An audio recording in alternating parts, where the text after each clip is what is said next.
Assalamualaikum warahmatullahi wabarakatuh. Jumpa kembali dengan Mang Adoy di Rekam Carita Misteri channel Cadayeli. Nah, kali ini Mang Adoy bakal membawakan cerita dari Bayu Indrayanto dengan judul Diikuti Roh Adikku.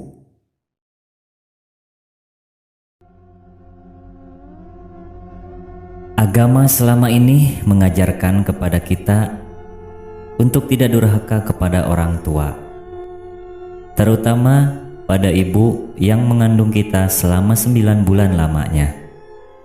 Jangan lagi berbuat kasar. Terkadang perbuatan kita menyakiti orang tua pun akan menerima akibat langsung sebagai balasannya.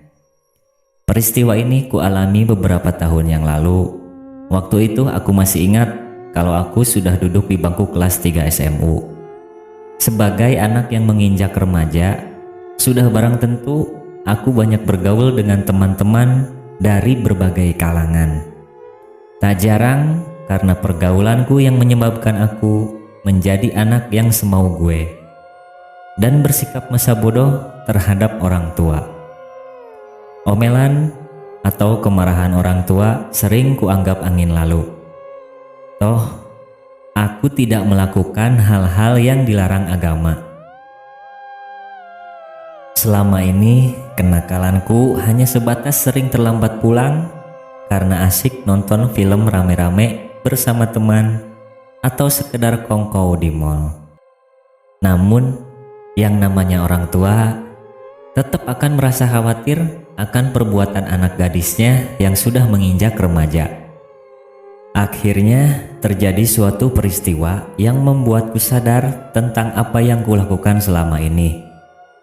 Aku masih ingat hari itu adalah pernikahan dari kakak perempuanku. Sudah lazim bagi orang Jawa, pada waktu pernikahan akan ada sesajen untuk menghormati arwah leluhur.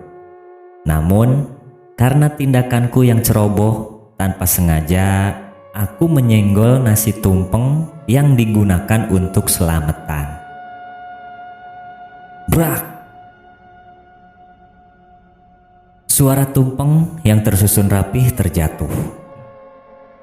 Orang-orang semua berteriak, terutama ibuku.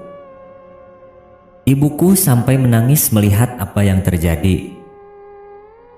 Aduh, ibu kolot banget. Dasar orang kuno percaya tahayul. Ucapku membantah omelannya. Masih kuingat beliau hanya bisa mengelus dada melihat kepergianku yang mencibir ke arahnya. Aku sendiri tidak memperdulikan apa yang terjadi. Justru mengambil sepeda motor dan kularikan kencang-kencang. Sampai di tikungan, entah terlalu cepat, aku tidak bisa mengendalikan laju sepedaku. Sementara dari arah depan tampak sebuah truk melaju dengan kencangnya. Selanjutnya, aku tidak tahu apa yang terjadi lagi. Waktu terbangun, aku sudah berada di rumah sakit. Menurut orang tuaku, aku koma selama hampir 1 bulan. Dokter sudah hampir angkat tangan. Sampai akhirnya melalui pertolongan seorang pintar, aku berhasil sadar. Menurut orang pintar tersebut, aku dimasuki oleh roh adikku yang merupakan anak bajang atau anak yang meninggal dalam kandungan. Roh anak bajang yang merupakan adikku tersebut rupanya tidak terima dengan sikapku pada orang tuaku. Sebagai akibatnya, kecelakaan yang merenggutku telah membuat koma selama berminggu-minggu. Aku sendiri merasa menyesal dengan sikapku pada kedua orang tuaku selama ini. Lalu meminta maaf pada mereka berdua. Entah apa yang terjadi, luka kecelakaan yang kualami sembuh dengan cepatnya setelah aku meminta maaf pada orang tuaku. Menurut paranormal yang melihat keadaanku, roh anak bajang yang merupakan adikku kini berbalik ikut aku dan selalu menjagaku. Entah percaya atau tidak, semenjak kejadian itu, aku sering bermimpi melihat anak kecil yang selalu mengikuti diriku. Bahkan, dikala aku menghadapi persoalan yang rumit, aku seakan mempunyai kekuatan batin untuk lebih tabah dalam menghadapi apa yang terjadi. Namun, semenjak kejadian yang menimpaku, aku kini lebih peka dengan alam lain. Walaupun tidak bisa melihat alam gaib secara langsung, namun secara tak sadar aku sering bermimpi aneh, melihat makhluk gaib yang menghuni suatu tempat. Pernah aku bermimpi melihat makhluk yang berukuran tinggi besar dan berjubah putih. Ternyata, menurut orang-orang, makhluk tersebut adalah jin penghuni musola di dekat tempat kosku. Bahkan, aku pernah bermimpi melihat seorang temanku dililit oleh ular besar. Ternyata, temanku tersebut selama ini melakukan ritual pesugihan. Dan ular yang kulihat adalah jelmaan dari pesugihan yang dianutnya. Namun, berbagai peristiwa gaib yang kualami justru hanya kuanggap sebagai bunga tidur.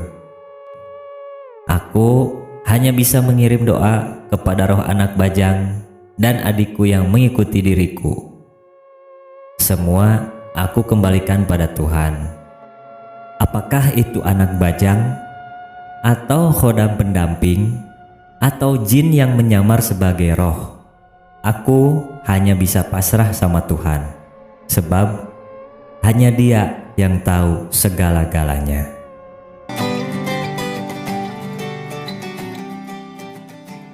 Demikian cerita kali ini, Mang Adoy pamit diri. Terima kasih sudah menyimak cerita ini. Terima kasih buat penulisnya. Mohon maaf apabila banyak salah kata. Sampai jumpa di kisah rekam cerita misteri lainnya. Akhirul kalam. Wassalamualaikum warahmatullahi wabarakatuh.